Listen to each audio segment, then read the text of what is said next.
Good morning students. मैं हूं doctor अर्चना वशिष्ठ और हम पिछले वीडियोस में हमने पढ़ा एल्गी के बारे में। आज हम पढ़ेंगे thallus organisation on in algae, शैवालों में थैलस संगठन। तो जैसा कि हमने पिछली क्लासेस में पढ़ा है कि एल्गी का जो शरीर है उसको हम थैलॉइड प्लांट बॉडी कहते हैं या थैलस कहते हैं। थैलस ऐसे प्लांट को बॉडी को कहते हैं जिसमें अनडिफरेंशिएटेड प्लांट बॉडी होती है। अनडिफरेंशिएटेड, अविभेदित, यानी जड़ तना पत्ती में विभेदित नहीं होती है, उसको थैलस कहते हैं। तो ये जो थैलस है, जड़ तना पत्ती नहीं होती, तो किस प्रकार का इनका शरीर होता है, पादप शरीर किस प्रकार का होता है, वो हम पढ़ेंगे। शैवालों के थैलस, विभिन्न प्रकार के थैलस। तो मोटे तौर से दो भागों में हम बांट सकते हैं थैलस को, यूनिसेल्यूलर एंड मल्टीसेल्यूलर। तो यूनिसेल्यूलर, जैसे यूनिसेल्यूलर भी कई प्रकार के हो सकते हैं। एक कोशिकीय जो थैलस हैं वो सारे एल्गी के जो ग्रुप्स हैं उन सभी में ये पाए जाते हैं। अब सभी एल्गी के ग्रुप मतलब जैसे red algae, brown algae, green algae, या डाइटम्स, डाइनोफाइसी, क्लोरोफाइसी, क्राइसोफाइसी, जेंथोफाइसी, इस तरह से ये बहुत सारे ग्रुप्स हैं। आगे हम अगला चैप्टर पढ़ेंगे तब उसमें क्लासिफिकेशन के बारे में पढ़ेंगे, तब आप सब इनके बारे में जानोगे। वैसे आप स्कूल में भी पढ़ चुके हो, इन सब के नाम आपने सुने हुए हैं, डिफरेंट ग्रुप्स ऑफ एल्गी के। तो ये जो सभी जो क्लासेस हैं एल्गी की, उनमें ये एक कोशिकीय स्वभाव पाए जाते हैं, केवल कैरोफाइसी और फियोफाइसी में नहीं पाए जाते। तो कैरोफाइसी और फियोफाइसी को छोड़कर सभी ग्रुप में एक कोशिकीय स्वभाव, एक कोशिकीय थैलस पाया जाता है। तो इनको हम तीन भागों में बांट सकते हैं। ये तीन प्रकार के हो सकते हैं, राइजोपोडियल या अमीबॉइड हो सकते हैं, या अचल नॉन मोटाइल कोकॉइड स्वरूप हो सकता है इनका, या कशाभिकीय या चल फ्लैजिलेटेड या मोटाइल स्वरूप हो सकता है। अमीबीय या राइजोपोडियल स्वरूप, इन शैवालों में कोशिका भित्ति का अभाव होता है तथा स्यूडोपोडिया के समान साइटोप्लाज्मिक प्रोजेक्शंस होते हैं। जैसे कि अमीबा में स्यूडोपोडिया होते हैं, स्यूडोपोडिया की वजह से वो गति करता है। तो ऐसे ही यहाँ स्यूडोपोडिया की जगह राइजोपोडिया होते हैं। राइजोपोडिया मतलब, राइजो मीन्स रूट, तो ये रूट की तरह से जैसे राइजोइड्स होते हैं ऐसे रूट का ये काम करते हैं, और राइजोपोडिया होते हैं, इनके द्वारा ये गति करते हैं। जैसे जड़ें चल जाती हैं ना पेड़ की, इधर इधर चली गई, दूर दूर तक चली जाती हैं, और वो जल लवण का अवशोषण करती हैं। तो जड़ों का काम क्या होता है? जल लवण का अवशोषण करना। और सूडोपोडिया जो होते हैं, जैसे अमीबा में होते हैं सूडोपोडिया, उनका काम क्या है? एनिमल का में जो पैर होते हैं उनका क्या काम होता है? चलना। चलते किस लिए? भोजन की तलाश में। तो भोजन की तलाश में वो चल के जाते हैं, एनिमल्स चलते हैं, और जो प्लांट्स हैं वो नहीं चलते हैं। यही तो फर्क होता है एनिमल्स और प्लांट्स में। तो एनिमल जो चलने वाले हैं और प्लांट्स नहीं चलने वाले, उसमें जड़ें होती हैं। तो ये जो प्रिमिटिव, अगर हम प्लांट्स की या यूनिसेल्यूलर प्लांट्स की हम बात करें, तो इसमें यहाँ पे चलने की जगह राइजोपोडिया होते हैं। तो ये साइटोप्लाज्मिक प्रोजेक्शन होते हैं, ये क्राइसोफाइसी, जेंथोफाइसी और डाइनोफाइसी में पाए जाते हैं, जैसे क्रिस अमीबा, राइजोक्लोरिस आदि। ये आप ये देख रहे हो, इस तरह से ये प्रोजेक्शंस हैं, किसी में लंबे लंबे प्रोजेक्शन हैं या छोटे प्रोजेक्शंस हैं। क्रिस अमीबा में ये छोटे हैं प्रोजेक्शंस, अमीबा जैसे ही हैं, और राइजोक्लोरिस में बड़े बड़े हैं, राइजोइड जैसे थोड़े से इस तरह के हैं, इसलिए इसका नाम राइजोक्लोरिस है। अचल या कोकॉइड, नॉन मोटाइल या कोकॉइड, तो इनको नॉन मोटाइल से अलग करा है। ये अमीबॉइड है, राइजोपोडियल है, इसमें स्यूडोपोडिया, पोडिया मतलब पैर, तो इसमें थोड़े से पैर ये होते हैं इस तरह से। और ये है नॉन मोटाइल कोकॉइड, बिल्कुल गोल होंगे या इस तरह से लंबे होंगे या ऐसे स्पाइरल होंगे। ये है क्लोरेला, गोल। ये है पिनुलेरिया, डाइटम है, ये लंबा है, इलोंगेटेड, और ये स्प्रिंग की तरह से स्पाइरुलिना है। ये भी यूनिसेल्यूलर कोशिकाएं हैं, जो कि क्लोरोफाइसी, क्राइसोफाइसी, साइनोफाइसी, बेसिलेरियोफाइसी, के वर्ग में मिलते हैं। एग्जाम्पल क्लोरेला, क्राइसोस्फीरिया, सिनेकोकस, पिनुलेरिया, स्पाइरुलिना, पोर्फायरिडियम, ये सब एक कोशिकीय अचल शैवाल के उदाहरण हैं। तीसरा प्रकार है एक कोशिकीय में कशाभिकी या चल, फ्लैजिलेटेड और मोटाइल स्वरूप। इन शैवालों में गति करने के लिए एक या दो कशाभिकाएं पाई जाती हैं। जैसे ये क्लेमाइडोमोनास है, क्लेमाइडोमोनास के शीर्ष पर ये दो कशाभिकाएं फ्लैजेला हैं, इनके द्वारा ये गति करता है। मोटाइल यूनिसेल्युलर एल्गी के एग्जाम्पल हैं क्लोरोफाइसी में क्राइसोफाइसी और जेंथोफाइसी में पाए जाते हैं, जैसे क्लेमाइडोमोनास, यूग्लिना, फैकस आदि। तो यूनिसेल्युलर एल्गी 3 प्रकार की है, मोटाइल, नॉन मोटाइल एंड राइजोपोडियल। फिर है बहुकोशिकीय थैलस, मल्टीसेल्युलर थैलस। कोशिकाओं के विन्यास एवं संगठन के आधार पर बहुकोशिकीय शैवालों को 5 भाग में बांटा जा सकता है। पहला है समंडल या सिनोबियल। समंडल कोशिका शैवालों में निश्चित संख्या में कोशिकाएं परस्पर जुड़कर थैलस को एक निश्चित आकार एवं आकृति प्रदान करती हैं। ये थैलस 2 प्रकार के हो सकते हैं, मोटाइल सिनोबिया, कशाभिकीय समंडल या चल समंडल। इसमें कुछ से लेकर हजारों की संख्या में कोशिकाएं होती हैं। समंडल में कशाभिकाएं कोशिकाएं आपस में जीवद्रव्य संबंधों द्वारा जुड़ी रहती हैं। ये क्लोरोफाइसी तथा क्राइसोफाइसी वर्ग में मिलती हैं। Example Pandorina, Eudorina, Volvox. तो ये डायग्राम बना रखा है वॉल्वॉक्स का, इसमें बहुत सारी कोशिकाएं हैं, हजारों कोशिकाएं होती हैं। और कुछ ऐसे भी हैं जैसे पेंडोरिना, यूडोरिना है, इनमें बहुत कम संख्या में कोशिकाएं होती हैं, 16, 32 इस तरह की कोशिकाएं होती हैं। वो भी एक सिनोबिया बना सकती हैं। लेकिन सिनोबिया में जो है कॉलोनी की जो शेप है वो एकदम डेफिनेट होती है। इनमें कोशिकाओं की संख्या भी निश्चित होती है। इनमें कोई वेजिटेटिव सेल डिवीजन नहीं होता जिससे कि कोशिकाओं का नंबर बढ़ सके। तो ये आपस में एक दूसरे से साइटोप्लाज्मिक कनेक्शंस के द्वारा जुड़ी हुई हैं। ये है समंडल, मोटाइल समंडल। तो ऐसा ही समंडल जो है वो नॉन मोटाइल भी हो सकता है, जैसा कि इसमें आपको दिख रहा है। ये नॉन मोटाइल कोशिकाएं आपस में जुड़ी हुई हैं। ये जैसे हेक्सागोनल बना रही हैं। ये एक कोशिका है, ये दूसरी कोशिका, ये तीसरी, ये चौथी, ये पांचवी। तो पेंटागोनल, हेक्सागोनल इस तरह से ये जुड़ी हुई हैं। बहुत सारी कोशिकाएं एक पूरा जाल बनाती हैं ये कोशिकाएं। वाटर नेट है, ये हाइड्रोडिक्टियन है। हाइड्रोडिक्टियन का ये बड़ा चित्र दिखा रखा है, जिसमें ये 1, 2, 3, 4, 5, 6 कोशिकाएं ये जुड़ के ये बना रही हैं, ऐसा जाल बना रही हैं। बहुत सारी ये कोशिकाएं मिलके जाल बना रही हैं। ये सिनेडेस्मस है, इसमें ये जैसे 4 कोशिकाएं एक लाइन में जुड़ी हुई हैं। ये पेडियस्ट्रम है, इसमें एक गोलाकार रूप में जुड़ी हुई हैं सारी कोशिकाएं। ये नॉन मोटाइल सिनोबियम है, यानी इसमें कोशिकाओं की संख्या निश्चित होती है, कॉलोनी की जो शेप है वो निश्चित होती है और ये एक दूसरे से जुड़ी हुई रहती हैं। दूसरा जो ग्रुप है बहुकोशिकीय, जो 5 प्रकार हैं, 5 प्रकार में से पहला है सिनोबियल, दूसरा है समूहन, एग्रीगेट या कॉलोनीज।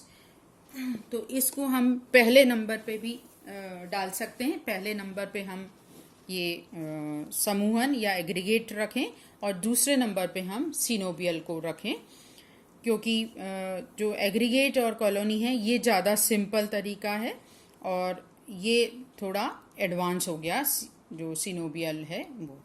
तो एग्रीगेट और कॉलोनी जो होती हैं ये सिंपल कॉलोनी होती हैं। इनमें कोशिकाओं का जो कॉलोनी का आकार है निश्चित नहीं होता है और उसकी आकृति भी निश्चित नहीं होती है। साइज और शेप दोनों ही बदलते रहते हैं, बड़े बड़े हो जाते हैं, टेढ़े मेढ़े भी हो सकते हैं।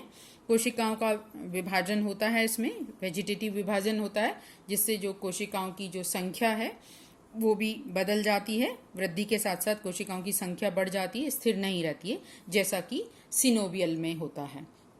तो समंडल में ऐसा होता है। समंडल भी एक तरह की कॉलोनी है और एग्रीगेट भी एक तरह की कॉलोनी है, लेकिन ये एग्रीगेट है वो डेफिनेट कॉलोनी नहीं है, डेफिनेट शेप की नहीं है, जबकि समंडल है वो डेफिनेट शेप की कॉलोनी होती है। कॉलोनी या जो एग्रीगेट्स हैं ये भी फिर 3 प्रकार के होते हैं। जैसे हमने सिनोबियम में देखा 2 प्रकार के हैं, नॉन मोटाइल और मोटाइल, ऐसे ही एग्रीगेट भी 3 प्रकार के हैं, palmelloid colony, dendroid colony and rhizopodial colony. Palmelloid colony में पामेला स्वभाव में अनेक कोशिकाएं श्लेष्मिक मैट्रिक्स में धंसी रहती हैं। प्रत्येक कोशिका कार्यकी रूप से एक दूसरे से स्वतंत्र होती है। जैसे ये एक है म्यूसिलेज है, इस म्यूसिलेज में जैसे एक कोशिका थी, ये एक कोशिकीय एल्गी है और उसमें विभाजन हुआ, 2 हो गई, इस और उसी पेरेंट का जो म्यूसिलेज है उसी के अंदर धंसी हुई है ये, फिर और कोशिकाएं विभाजित हो गई और उसी म्यूसिलेज के अंदर धंसी हुई हैं। तो ऐसे बहुत सारी कोशिका में विभाजन होते रहते हैं और वो एक दूसरे से अलग नहीं होती हैं, म्यूसिलेज के द्वारा जुड़ी रहती हैं। वैसे अलग भी हैं लेकिन म्यूसिलेज के द्वारा जुड़ी हुई हैं, तो एक दूसरे से वैसे स्वतंत्र भी हैं, फिजियोलॉजिकली स्वतंत्र है। तो इस तरह से ये एग्रीगेट या कॉलोनी बनाती हैं। ये फ्लैजिलेटेड कॉलोनी, फ्लैजिलेटेड सेल्स हैं इसमें नॉन फ्लैजिलेटेड सेल्स हैं या नॉन मोटाइल सेल्स हैं। ये माइक्रोसिस्टिस है, साइनोफाइसी का मेंबर है। डेंड्रॉइड फैमिली, डेंड्रॉइड कॉलोनी, वृक्षाभ स्वरूप। डेंड्रॉइड कॉलोनी में ऐसे चारों तरफ म्यूसिलेज की बजाय कोई एक स्थान पे म्यूसिलेज होता है। तो एक स्थान पे म्यूसिलेज की वजह से ये कोशिकाएं इस तरह से जुड़ती हैं, जैसे इससे ये कोशिका ऐसे जुड़ गई, यहाँ ये जुड़ गई, ये कोशिका इस तरह से जुड़ती हैं कि वो वृक्ष का जैसा, एक सूक्ष्म वृक्ष का जैसा स्वरूप बना लेती हैं, जैसे एक्वालोसिस्टिस में, केमिसाइफन में, प्रेसिनोक्लेडिस में। तो ये डेंड्रॉइड कॉलोनी हो गई। जो लोकलाइज्ड श्लेष्मा के लोकलाइड म्यूसिलेज के सिक्रीशन के कारण ये बनती हैं वृक्षाभ स्वरूप। और इसमें जो पामेलाइड कॉलोनी में चारों तरफ म्यूसिलेज होता है। राइजोपोडियल में कॉलोनी में जो आपस में जो सेल्स का जो जुड़ाव होता है वो राइजोपोडिया के द्वारा होता है। तो इसमें भी जो कॉलोनी की संख्या है वो अनिश्चित हो सकती है, कॉलोनी की संख्या बढ़ सकती है और शेप भी इसी हिसाब से उनकी चेंज होती रहती है। ये राइजोपोडियल कॉलोनी पाई जाती हैं जैसे क्राइसोफाइसी के क्राइसीडिएस्ट्रम में। तीसरा मल्टीसेल्यूलर स्वभाव है फिलामेंटस स्वरूप या तंतुकीय स्वरूप। इस प्रकार के शैवालों में कायिक विभाजन होते हैं जैसे कि एग्रीगेट्स में होते हैं, लेकिन एग्रीगेट की बजाय इनमें कोशिकाएं एक सीधी कतार में व्यवस्थित रहती हैं, एक दूसरे से जुड़ी हुई रहती हैं, अलग नहीं होती हैं जैसे कि एग्रीगेट में होता है। तो फिलामेंट इस तरह के ये दिख रहे हैं। ये भी 3 प्रकार के हो सकते हैं, मुख्य रूप से हम इनको 2 भागों में बांट सकते हैं, अनब्रांच्ड एंड ब्रांच्ड। फिर ब्रांच को हम और आगे भागों में डिवाइड करेंगे।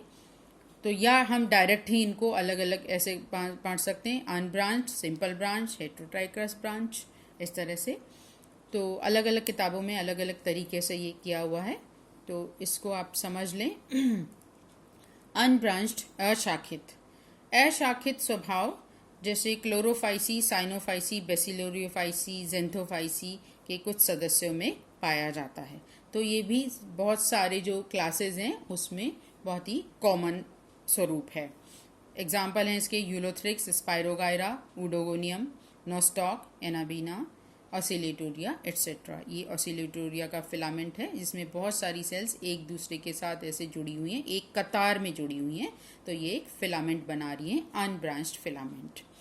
ये यूलोथ्रिक्स है, इसमें कोशिकाएं हैं, लंबी लंबी कोशिकाएं एक दूसरे के साथ जुड़ी हुई हैं, तो एक ही प्लेन में विभाजन होने से ये कतार बनती है।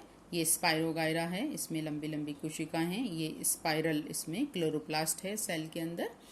ये नोस्टॉक है, नोस्टॉक में गोल गोल कोशिकाएं, मोती जैसी कोशिकाएं एक पूरा एक साथ जुड़ के माला जैसा एक तंतु बना रही हैं। ये कॉलोनी है, इस कॉलोनी के अंदर बहुत सारे तंतु होते हैं। तो ये जो अशाखित तंतु हैं वो फ्री फ्लोटिंग भी हो सकते हैं, अटैच्ड भी हो सकते हैं, या कोई इसमें कॉलोनी के अंदर भी हो सकते हैं, लेकिन अशाखित तंतु हैं ये। शाखित तंतु शाखित तंतु में थैलस 3 प्रकार के हो सकते हैं।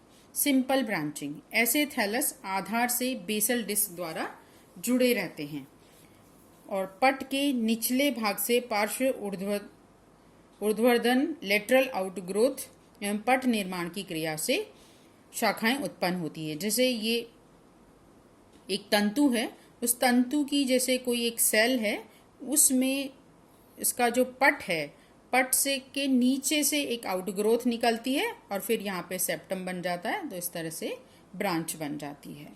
तो ये क्लेडोफोरा है, ये इसका चित्र बनाया है। क्लेडोफोरा में ये ब्रांचिंग है, फिर इसमें से यहाँ से पट के नीचे से फिर आउटग्रोथ निकली और फिर ये ब्रांच बन जाएगी। हिट्रोट्राइकस ब्रांचिंग या विषम तंतु की, तो विषम तंतु की हिट्रोट्राइकस मतलब दो प्रकार की ब्रांचेज होती हैं। Hetero means different, tricho means filament. तो डिफरेंट टाइप के फिलामेंट्स इसमें होते हैं, दो तरह के, जैसे इरेक्ट सिस्टम और प्रोस्ट्रेट सिस्टम। प्रोस्ट्रेट सिस्टम है, ये भूमि में चिपकाए रखता है उस एल्गी को, और या भूमि के चिपकाए रखेगा या भूमि के अंदर भी हो सकता है ये प्रोस्ट्रेट सिस्टम। और इरेक्ट सिस्टम वो भूमि से बाहर और इरेक्ट होता है, ऊर्ध्व होता है, जो कि फोटोसिंथेसिस का काम करता है। और प्रोस्ट्रेट सिस्टम है वो मिट्टी में उसको चिपकाने का काम करता है, जल लवण अवशोषण वगैरह का काम करता है। लेकिन ये इनकी भी अलग अलग वेरिएशन हो सकते हैं कि किसी अलगी में इरेक्ट सिस्टम प्रोस्ट्रेट सिस्टम दोनों बराबर हो सकते हैं, किसी में इरेक्ट सिस्टम बहुत अधिक विकसित होता है, प्रोस्ट्रेट बहुत कम विकसित होता है, किसी में प्रोस्ट्रेट बहुत ज़्यादा विकसित होता है, इरेक्ट सिस्टम कम विकसित होता है। तो वो अलग अलग तरह का हो सकता है, लेकिन इसमें दो तरह के सिस्टम पाए जाते हैं, दो तरह की फिलामेंट्स पाए जाते हैं। एक तो हॉरिजॉन्टल होते हैं प्रोस्ट्रेट, और एक इरेक्ट होते हैं वर्टिकल सिस्टम होते हैं। जैसे फ्रेशेला में, कोलियोकीट में, एक्टोकार्पस, पॉलीसाइफोनिया, ड्रेपार्लैंडिया, ये फ्रेशेला का डायग्राम है। तो ये इरेक्ट सिस्टम है जो कि फोटोसिंथेटिक है, और ये प्रोस्ट्रेट सिस्टम है, ये राइजोइड का काम करता है, जो कि नीचे की तरफ है, मिट्टी से लगा के रखता है प्लांट को। तीसरे तरह का जो फिलामेंट है, कई किताबों में इसको अलग भी रखते हैं, फिलामेंटस की बजाय अलग कैटेगरी बनाइए, स्यूडो पेरेनकाइमेटस। तो स्यूडो पेरेनकाइमेटस यानी आभासी मृदुतक है, मृदुतक का आभास देता है, ये मृदुतक है नहीं।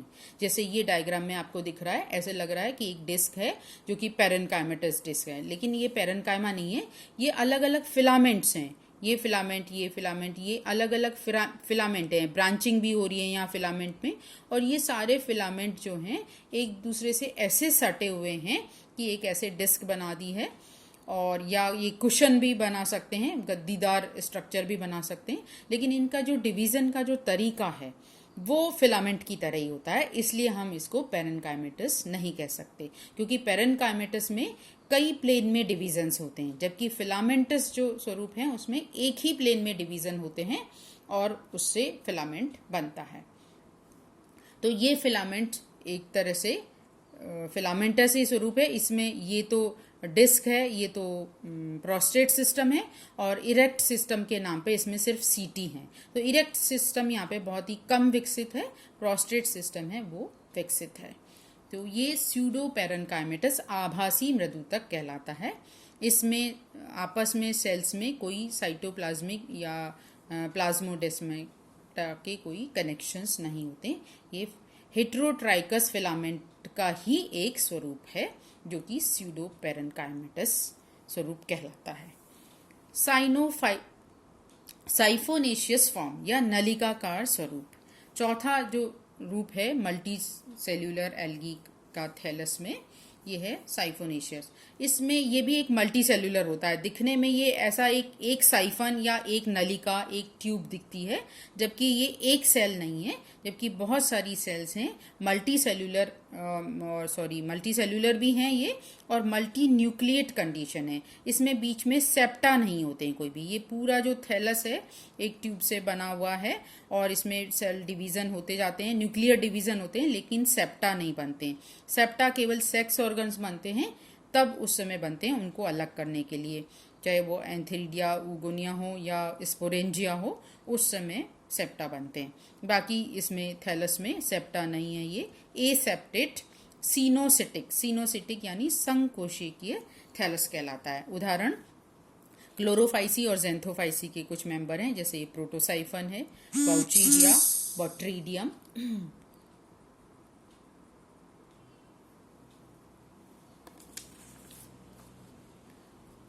पांचवा स्वरूप है मल्टी सेल्यूलर ऑर्गेनाइजेशन में, थैलस ऑर्गेनाइजेशन का जो मल्टी सेल्यूलर स्वरूप है वो है पेरेनकाइमेटस, मृदुतकीय स्वरूप। ये थैलस संगठन का सबसे अधिक विकसित रूप है। जब कोशिका विभाजन एक या दो या अधिक एक तल से अधिक तल में होता है तब मृदुतकीय संगठन बनता है। जैसे क्लोरोफाइसी के अल्वा में चपटा पत्तीनुमा, ये चपटा पत्तीनुमा थैलस है क्लोरोफाइसी का, ये मृदुतकीय स्वभाव है। एंटेरोमॉर्फा में ट्यूबुलर है, ये खोखली नली के रूप में है लेकिन ये मृदुतकीय है। और ऐसे ही ये जो फियोफाइसी है, फियोफाइसी में लेमिनेरिया है, मैक्रोसिस्टिस है और बहुत सारी एल्गी हैं जिनको हम जाइंट कैल्प भी कहते हैं। बहुत विशालकाय एल्गी जो समुद्र में पाई जाती हैं फियोफाइसी के मेंबर्स हैं। और बहुत सारी रोडोफाइसी के मेंबर हैं, वो भी बड़ी बड़ी होती हैं, समुद्र में होती हैं, जटिल उनमें पेरेनकाइमा होता है। तो ये फियोफाइसी और रोडोफाइसी में तो बहुत ही कॉमन है मृदुतकीय स्वभाव, और कुछ क्लोरोफाइसी में भी पाया जाता है, जैसे कि ये अल्वा है, उसमें मृदुतकीय स्वभाव है। इसमें विभिन्न तलों में कोशिका विभाजन होते हैं और उससे ये पेरेनकाइमेटस फॉर्म बनती है। तो इस प्रकार हमने पे पढ़ा एल्गी में विभिन्न प्रकार के थैलस जो यूनिसेल्युलर से लेके मल्टी सेल्युलर तक हो सकते हैं। यूनिसेल्युलर में 3 प्रकार के हो सकते हैं, अमीबॉइड यानी राइजोपोडियल, दूसरा नॉन मोटाइल कोकॉइड या फ्लैजिलेटेड। और जो मल्टी सेल्युलर स्वरूप है, मल्टी सेल्युलर स्वरूप में भी हमने देखा कई प्रकार के हो सकते हैं, जैसे कॉलोनी हो सकती है, या सिनोबियल हो सकता है, या फिलामेंटस हो सकता है, या ट्यूबुलर हो सकता है, साइफोनेशियस हो सकता है, या पेरेनकाइमेटस हो सकता है। Thank you.